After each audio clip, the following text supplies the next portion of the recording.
Hey guys, this is Austin. There are a lot of different two-in-one and laptop designs, but the HP Spectre Folio might just be the most unique yet. When Intel wanted to sponsor a video on the Spectre Folio, I couldn't say no. I mean, just look at this thing. So in addition to being a tablet, you can very easily pull out the screen and use it in the video mode, or if you want to go full tablet mode on it, it will lie completely flat. And on top of having it as a tablet, you don't have to have the keyboard around back like most other two-in-one designs. It's actually a super cool idea. There isn't a case on this laptop, by the way. It's actually made out of leather. So what HP has done is they've combined a magnesium chassis with leather, so not only does it smell great, but on top of that, when you close it up, it looks like a nice little folio case. Oh, is that why they call it the HP Spectre Folio? I just got that.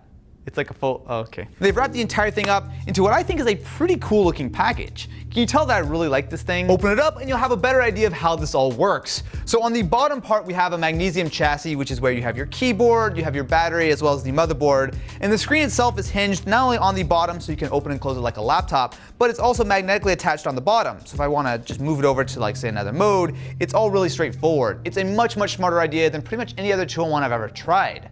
Is that being mean to other two-in-ones? I mean, I actually legitimately feel like this is a super, super clever idea. It just works, right? Fire it up and the cool stuff doesn't stop there. So my model is outfitted with the 8th generation Core i7-8500Y, and that's backed up with 16 gigs of RAM as well as a 256 gig SSD. That Core i7 is a Y series processor, which means that this is an entirely fanless system, as you might have guessed considering just how thin it is, but you are still getting that full Windows performance, and as a dual core chip, while it's clocked at only 1.5 GHz at the base, it can turbo all the way to 4.2 GHz. The screen is also pretty cool. So in addition to it being a 13.3-inch display with a 1080p resolution, and it is a full touchscreen, but importantly, if you take a look at it, it is super, super thin, which is important for a design like this. Did that just flash? What was that? You mean the real life window they just flashed with lightning outside? Scary. But it's also got an Intel 1-watt panel, which is especially helpful for battery life. So traditionally, with such a thin and light laptop, you have to have a very small battery, and the screen is actually one of the main things that draws power. But with this guy, they claim up to 18 hours of battery life, and I've easily been able to get well over a day of use with it. A nice touch with this mode is the touchpad positioning. So a lot of times with a two-in-one, you don't quite have access to, well, anything when you put it up all the way forward, but here you still get that nice angle, the screen's closer to you, but you also have your touchpad available. What really pushes this over the edge though is the built-in gigabit LTE connection. So if you take a look at the screen, you pop it up, what you'll find is that there's a tiny little SIM card slot here. What's really cool about this is the flexibility I get. I don't need to deal with sketchy public Wi-Fi, I don't need to worry about killing my phone battery with tethering. It's just online. It's really simple. I just open it up and I'm online. You probably know Intel for making processors, but they also make LTE modems for all kinds of devices, including the Spectre Folio. You might even be using a phone with an Intel modem right now. No, you probably won't want to do hardcore video editing or gaming on this guy,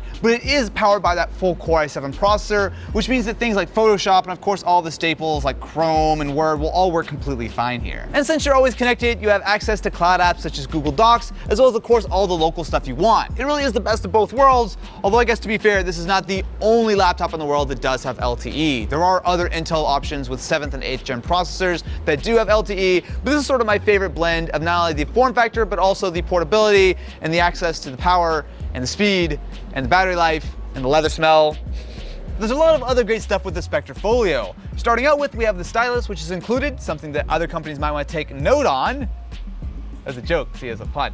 We also have, I like how you're all just shaking your heads. There's also Windows Hello support for facial recognition. There's the excellent backlit keyboard that HP's been using for a while, and there's a really solid selection of ports. A USB-C on the left side, as well as 2 Thunderbolt 3s on the right side, and all of them support not only power, but data, video out, all that kind of fun stuff. Of course, it's not all perfect. So the touchpad is good, but it does lack Windows Precision drivers. It does have pretty solid speakers, although they lack a little bit of bass, and at $1,500 for the i7 model with LTE, it is certainly not cheap. Overall though, with the killer design, the portability, the performance to run proper Windows apps, and that always connected LTE, really, there's not a lot to complain about. This is one of the most unique devices I've taken a look at all year long.